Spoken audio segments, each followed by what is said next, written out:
So intuition is basically your deeper inner knowing. And your deeper inner knowing is almost your internal quiet voice, as it were. It's something that you have this absolute connection to at all times, but most people have switched off from it completely. And it is, in my opinion, connected into the quantum field. So it's connected into source energy, or what people would say God, or the oneness, or whatever you want to call it.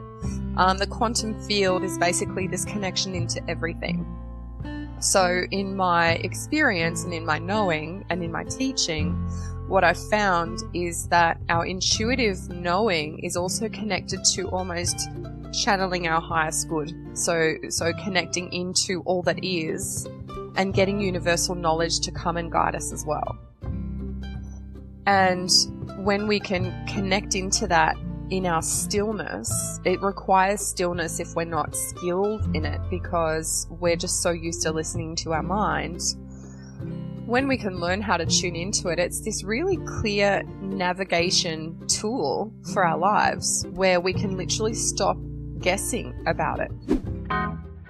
Hello, everybody. Welcome to the podcast. I have a guest who's joining me at probably the sleepiest time in my calendar, early in the morning where she is, late afternoon where I am. Now, this is a guest that goes above and beyond. I'm so happy. Kate Connolly's here with me today. We're going to be talking about all the great things going on in her life and her business and what she does to help people. And joining us today, it's so great to have you, Kate. Welcome to the podcast. Welcome. Good morning. Thank you, and good morning. Thanks so much for having me. I'm really excited to be here. Exciting. So, okay, for the people that have no idea where you are in the world, can you let them know where you're joining me today? At the moment, I'm living in Sydney, Australia. It's 6 o'clock in the morning, just after 6 o'clock in the morning. You don't sound groggy. You sound ready to go. I would be a mess at 6 o'clock in the morning, just to be completely transparent. So thank you for making the sacrifice to be with me this morning. I love it. The house is quiet. Let's get this podcast out of the way and get your day started. Great to have you here. Great to have you here. Okay. Tell me a little bit about, Kate, about your journey as an author. When did all this start for you? When did you wake up one early 6 a.m. morning and go, you know, I'm gonna write the book. I'm gonna be an author. How did this happen?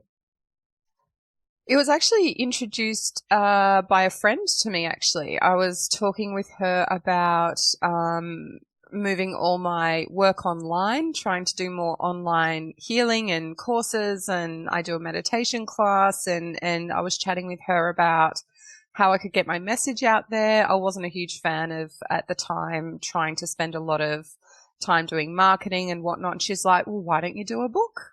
And I'm like, that's really interesting.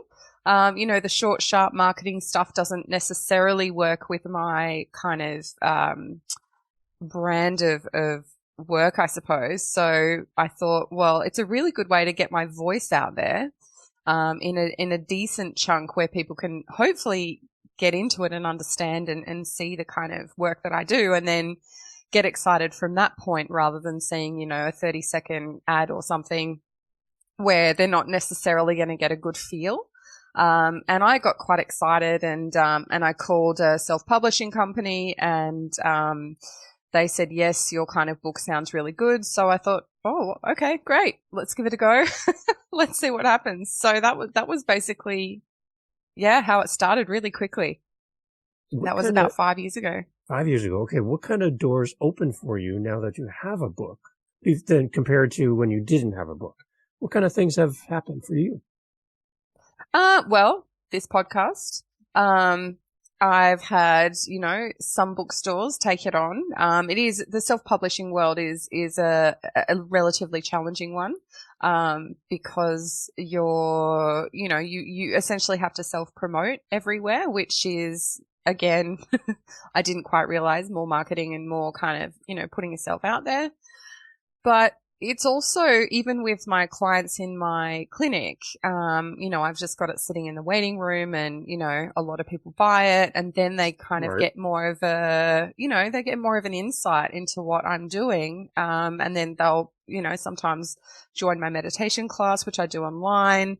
And it also helps in our sessions because they'll be able to say, okay, well, I got up to this point in your book. I'm trying to learn how to do this. Can you take me through it?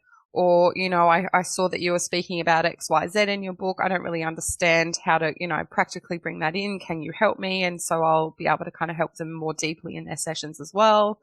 Because my sessions only go for either half an hour or an hour with people. We just don't get that time to really dive into some of the topics.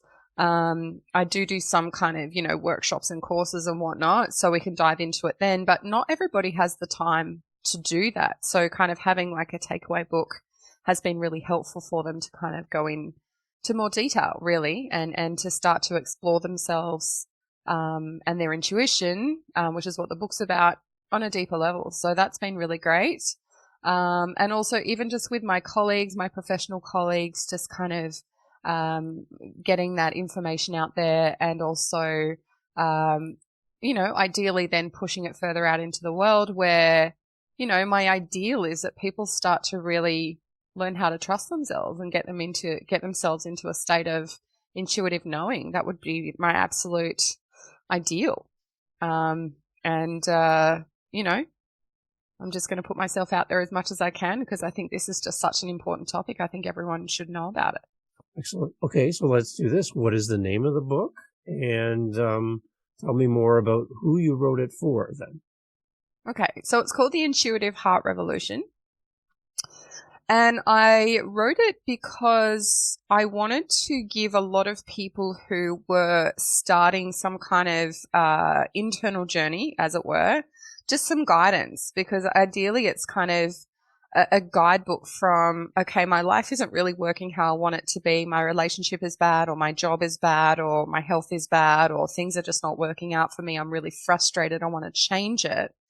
And it's giving people a huge new perspective on how they can do that. So ideally, the whole message of the book is we create our reality. And this is not a new topic. There's people all around the world that kind of speak about this, especially kind of from a manifestation perspective. But for me, what I wanted to do is take people all the way back to the beginning and to say, okay, so your life is really not awesome. How about we find a roadmap for you to follow so that you can start to kind of go within about these things, recognize that, yes, you might be responsible, but how about we love yourself through it so that you can start to come up with ways about how your life really needs to be, how you want it to be, how we can start focusing on where you want to go rather than I want to get out of pain. So it teaches people how to process through their emotions. It gives them a guidebook on how to work through relationship or sticky issues in their lives. It gives them even some healing processes to go through their body if they're coming up against roadblocks. It gives people this, it's almost like an introduction to spirituality, but spirituality only so far as it's a journey within to learn and to connect with yourself and to learn how to trust yourself more, because I think most people are still walking around with and very occasionally I see myself doing this too, is trying to please other people and thinking that happiness comes from outside themselves. I'll feel happy when ... I've got that job, or I've got that partner, or I have that child, or whatever it might be, not recognizing that actually happiness is something that only comes from within. And we need to find a way to manifest that for ourselves first before the rest of our life will unfold how we want it to go. Okay, so talk a little bit about the people you work with as well, and some of the stories that have come across your life as you're helping people. Can you give us an example of someone who's come to you and they're looking for your help and how you kind of help them? To give us a sense of what it's like to work with you. I'd kind of love to hear that as well. Can you share kind of a story with us? Yeah, I get a range of different people. A lot of people come in where they're hitting a choice point in their lives. So the choice point is often, okay, well, I'm feeling like I want to move to this place, should I move there or should I stay here? I'm feeling like I want to leave my husband. Should I leave him? Should I stay? I guess probably one of the ones that kind of sticks out for me, probably more than anything, was a woman who was seeing me, or she still sees me online now. She was living in Sydney. I think she's in her mid-60s. She was single. She was kind of, and I'd been seeing this in her sessions for a couple of years before this particular situation, but I just kept saying to her, look, I just see you out of Sydney in the country somewhere. The image just keeps coming back to me. I just keep seeing it for you. I don't think you're going to stay in Sydney a long time. And at the time, she's like, no, I'm definitely staying in Sydney. I'm never leaving. I love it here. She loved where she lived. And then at some point, all of these events unfolded and she had to get out. And she basically then needed to find somewhere else that she was going to settle. And she kind of ended up snaking her way up the coast from Sydney. Sydney's on the coast. And she just basically spent a couple of weeks really slowly going up the coast, trying to find where she was supposed to end up. And what I'd been teaching her, she'd been in my meditation class for a while, so I'd been teaching her about intuition and about how to connect into her knowing, and how to basically move out of fear and into a state of trust around what she was doing. And so she was employing all of those skills on her journey. So everywhere she went, she just kind of felt into the area. She felt if it felt right for her. She had experiences that gave her a sense of, yes, this is right. No, it's not right. So she snaked her way up to about 5 hours from here. And she just kind of got there and she listened into her body. She had a conversation with a woman and her information that came into her was, yes, this is it. This is perfect. And she was just able to just feel into it the whole way along her journey. Her journey was really fascinating. She told me all about it. But she had no idea where she was landing. She had no idea where she was going. But with the skills that she'd learned, she was able to kind of navigate through her feeling and not through her mind, because the mind is really messy. The mind is basically, full of, the TV and what we've read yesterday and what we saw on the billboard and all the ads that we see and the people that we talk to. And it's full of conditioning and it's full of ifs and whats and buts and fear. And if we listen to our brain, we tend to lose the thread of what our truth is. And if we can just kind of calm everything down and connect into our knowing through our body, especially through our heart and solar plexus area, we can get a very instantaneous read on anything and everything, including, does this podcast feel right? Does this food feel right? Does this person feel right? Does this place feel right? And we can really just tune into that and get out of our head. And when we can get out of our head and really stick in with the knowing, the answers come in really quickly, really easily, very clearly, so you don't question it. And her story was fabulous. I was so excited to hear it because she just did that the whole trip. And then she found herself in her place. She bought a house and it all happened within, I'm going to say 6 weeks to 2 months. So it was pretty quick. Yeah. And now she's been there for a year and a half and she just loves it. She's in heaven. She's really settled. She's very happy. And she's just, restarting. So that was actually a really exciting story. That's probably the one that sticks out the most. It's amazing. And for you, as someone helping people along that journey, it's got to be rewarding to see somebody find their joy and find their space, right? That must be good for you. I find it so excited. Right. Oh yeah, it's kind of like watching my kids walk for the first time. It's like, oh yay, you did it! You did it! Cheering them on. Yeah, it's really good. Okay, let's talk about intuition for a moment. I'd like to get your thoughts on a confirmation of what intuition is, and maybe let's dispel a myth about what intuition is not from your perspective. Because it's one thing to say the word, and I'm sure there's people listening to this and they're kind of listening in and they have their opinion or in their mind the answer to what intuition is. But let's clarify it from your perspective so that we're all on the same page here. Can you kind of explain what it is and and dispel a myth as well? So intuition is basically your deeper inner knowing. Okay. And Your deeper inner knowing is almost your internal quiet voice, as it were. It's something that you have this absolute connection to at all times, but most people have switched off from it completely. And it is, in my opinion, connected into the quantum field. So it's connected into source energy, or what people would say God, or the oneness, or whatever you want to call it. The quantum field is basically this connection into everything.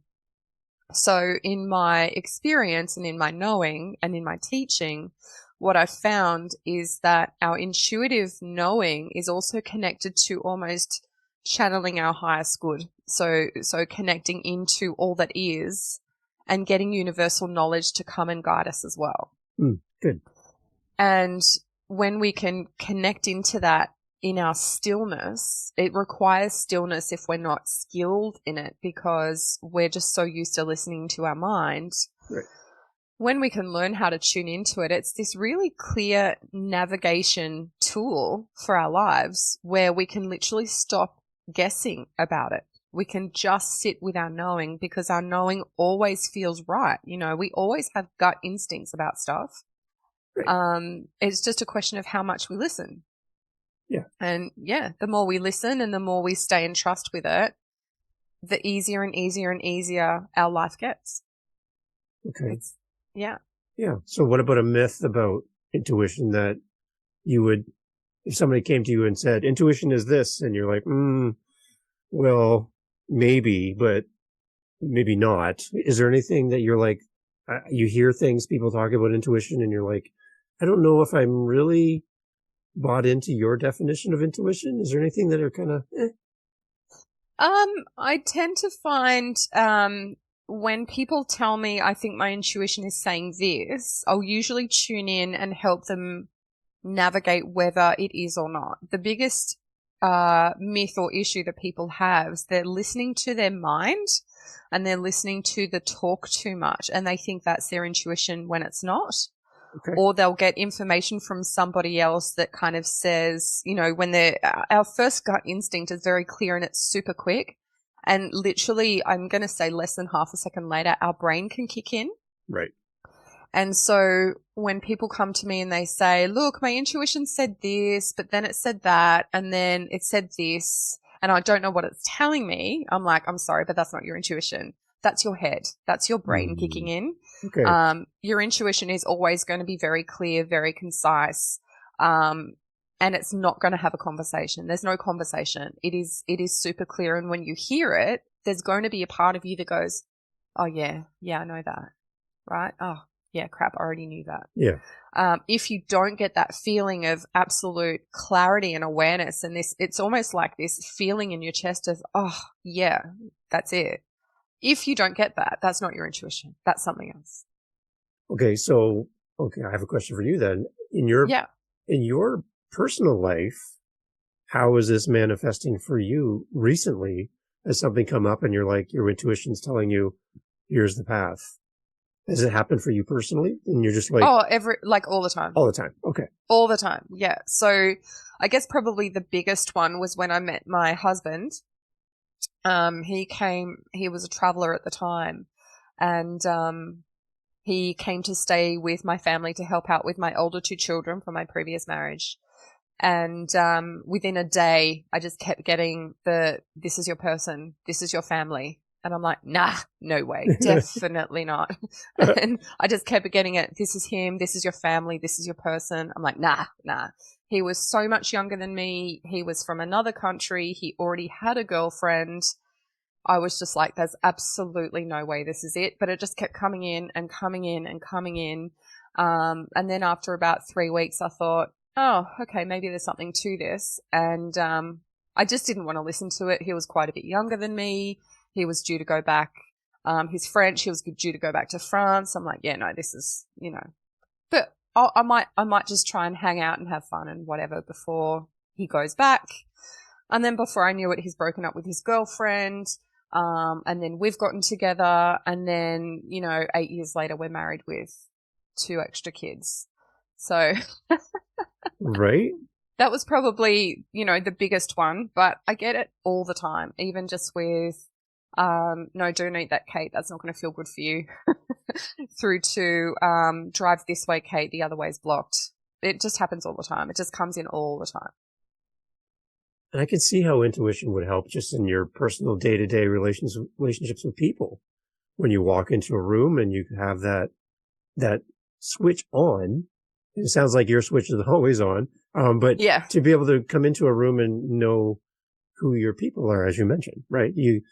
I can just see that as such a great tool in your toolbox to be able to interact with people and find out who brings you joy, who is good for you, and also who is someone who probably shouldn't occupy your thoughts or your time because they're going to take you away, right? Or distract you. You kind of have this built into you where you can get a pretty good idea of somebody when you meet them for the first time. So I think that's amazing. Absolutely. Oh, it's been priceless actually. And I even kind of look back to even up to 20 years ago when I was getting gut instincts about people. And it's really fascinating how this works because I would always have these hits about people about whether they felt right or whether there was something not quite right about them. And I would always be swayed by other people's opinions. Oh no, this person's great. Oh no, he's so fabulous. You should hang out with him. He's really fun, blah, blah, blah. But inevitably, every single time, without exception, it always worked out exactly how my intuition said it right at the beginning, every single time. Right. And so over the years, I've gotten to the point where I just don't question it anymore and I don't let anybody tell me differently. So if something doesn't feel right, it's not right. And I do encourage people in my clinic all the time when they say, oh, look, it really just feels like this. And I'm like, well, it feels like that because it is that. So trust it. Trust yourself. Trust your feelings. Trust your knowing. And the more people hear that and the more they trust themselves, the better their life gets because they're not guessing anymore. They know. If they're meeting a new person, my receptionist, who I love, she's fabulous. She's a very funny woman. She's been dating a few men over the years. And she just met one recently and I just instantly got a hit on him and I'm like, oh my goodness, this is the guy. You've got to hang with this guy. And she's like, oh, all right. And then after 4 dates, she's like, oh yeah, I think this is the guy. And I'm like, yay. My brother's the same. It's been really great. You can kind of get these really intuitive hits very quickly. And when people see it for themselves, they start to trust themselves and it's quite exciting really because you don't have to think about it anymore. Do you think that children are more receptive to all of this?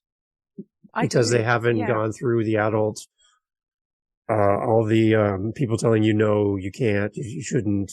Kids don't have that because they haven't lived that. So you think they're more open to their intuitive side?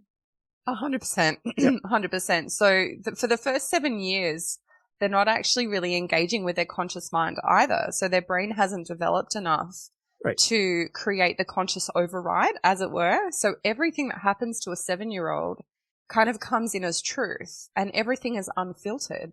So if they don't like something, they'll tell you. If they don't like someone, they'll tell you. If something doesn't feel right, they'll tell you. And it's just a question of whether you override them or whether you listen. And that will probably develop their intuition as well. They also see auras, they see people's energetics, they feel people's energetics, and they tune in very, very well. And it's really just a case of whether you honor that as a parent or not to see whether they kind of continue those skills as they get older. My 11-year-old sees auras. She's amazing. And she came to me when she was 5 or 6 and she said, Mom, I'm seeing these colors around people. I'm just feeling really scared. I don't understand. And I'm like, darling, that's auras. That's cool. Tell me about it.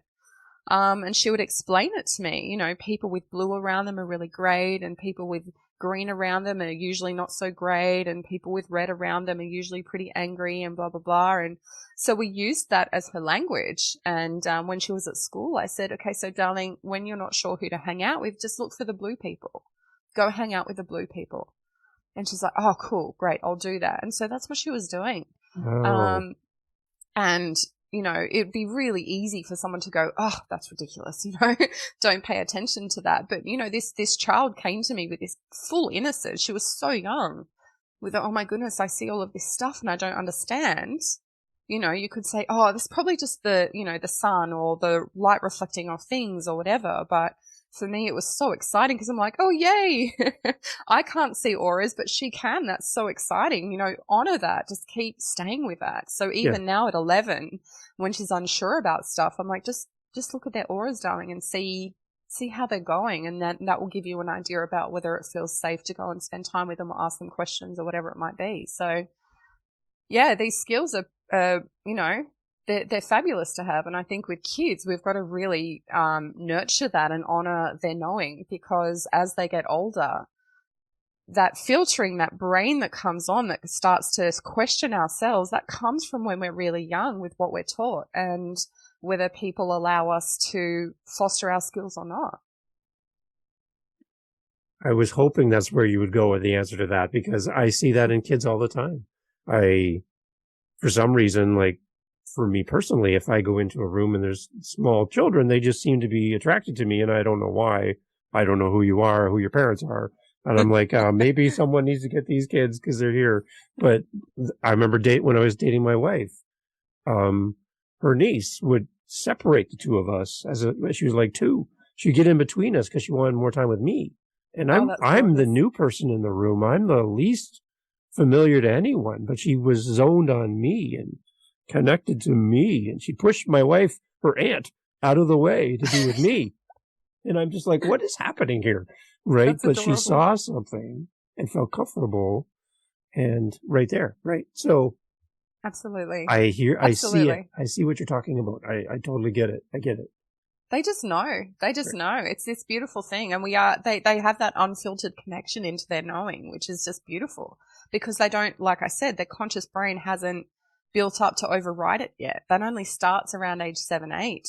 Right. So, anything before that, I listen. I remember my 14-year-old, she was in a childcare when she was about 3. I think she was 3.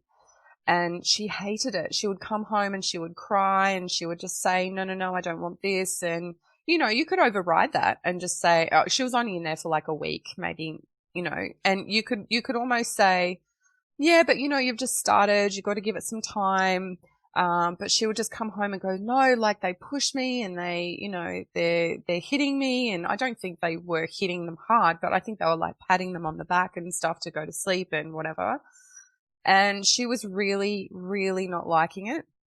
And I just listened to her and I'm like, okay, we've got to pull her out of this. This is not a good environment for her. So we pulled her out and put her into a different one, which was kind of like a small home-based one. It was Steiner-based. It was beautiful. I think you call it Waldorf over there. And popped her in that. And she was from day one completely content, completely happy. She wanted to go there. She was 3. There's no way I wasn't going to listen to that. It was really clear to me that things weren't right.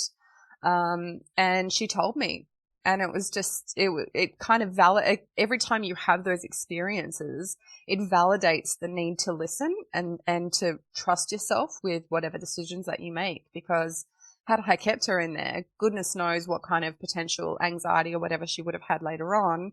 Whereas moving her, she just really thrived and she was a really happy child. So nice. Yeah, nice. It's important. I love it. Okay, so I wanted to keep you too much longer. Again, it's super early where you are, and I'm so happy you have time to be with me today. Before we close off, how would you encourage listeners to, maybe they haven't even thought of going down this path, or they have very little experience in what we've talked about so far? What's your encouragement to them to seek and find someone like yourself, if not you, that would be the best, to talk to and to build this? I guess it's like a muscle that a lot of people don't have or don't use. I think people would really benefit from this. What is it like working with someone like you, and how can you help these people that are listening? And what would you say to them if they were meeting you for the first time and they just don't know where to start? When you're learning how to use your intuition, it really is, like you said, a bit of a muscle. So there's kind of two different steps to it. So the book can take you through it as well, but just as like a quick overview, when you're learning to listen to your intuition, the first step is learning how to calm your mind. And there's lots and lots of ways to learn to calm the mind. And a lot of people who are really frantic and really stressed can find this really difficult. But just from a very quick kind of overview, if you're super escalated and you're finding it really hard to calm your mind, usually doing something really physical can be very helpful. So this is why a lot of people might do boxing or running or intense, ocean swimming or whatever it might be, because that can be enough, that moving the body can be enough to start to calm the mind down. If you're doing really mindful things like yoga or Pilates or Qigong or things like that, you have this ability to start to calm the mind, because the first step is to try and calm it enough so that your conditioning doesn't make all your decisions for you. Mm-hmm. So I'm literally about to put out a 30 days and 30 ways to calm the mind on social media. Nice. So good timing. But it's really about learning how to calm everything down first and doing whatever it is that you can to even just calm down a little bit. So like I said, the more escalated you are and the more stressed you are and the more your mind buzzes, the more physical you need to be with it. And then if you're not so escalated and you're not so stressed, sometimes it just takes a few minutes of sitting quietly and just breathing quietly, taking space from everybody else, taking some long, deep breaths. So taking 5-second breaths is enough to actually trick the body into experiencing relaxation. So it switches the nervous system into something that's calmer. So just a really long 5-second breath in, 5-second breath out. If you do that for up to 2 minutes, that's enough for your calming nervous system to kick in and to relax the body so that you can actually start to maybe listen to yourself. Nice. So that's a really good starting point. And then once you can get really calm and once you can actually start listening in, then you can ask it questions.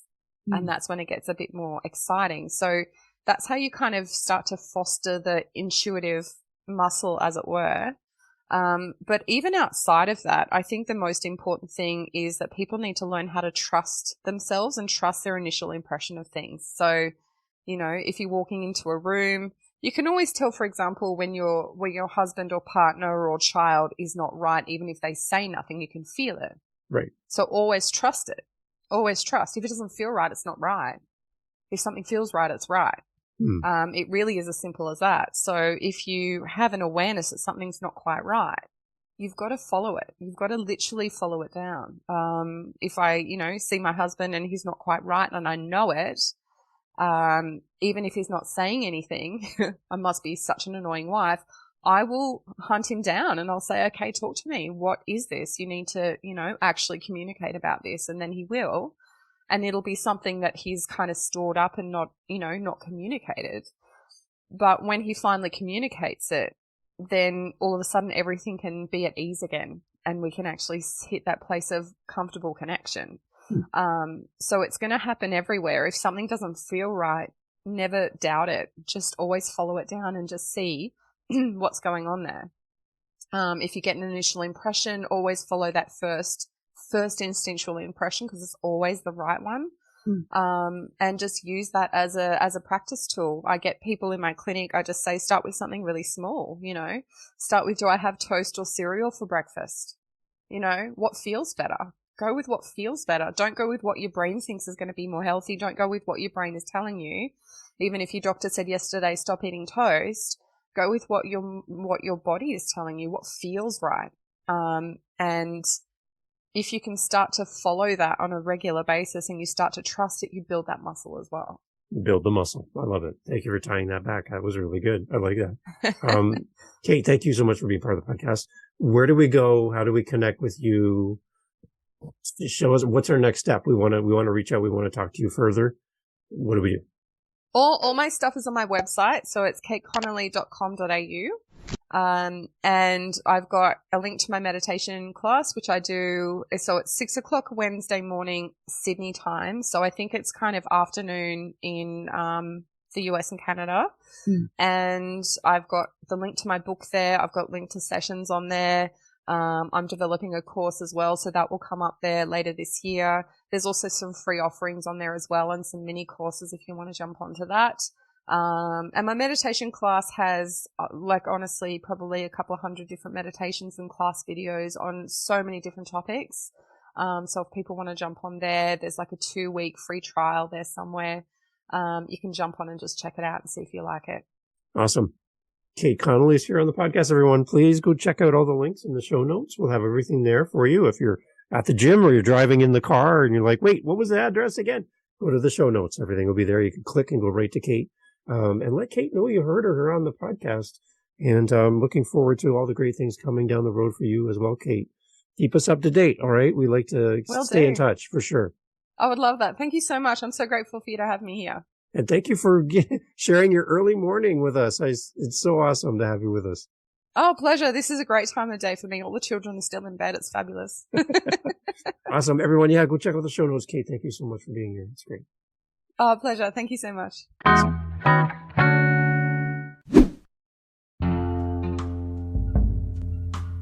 Jumping here at the very end, I want to thank you for coming.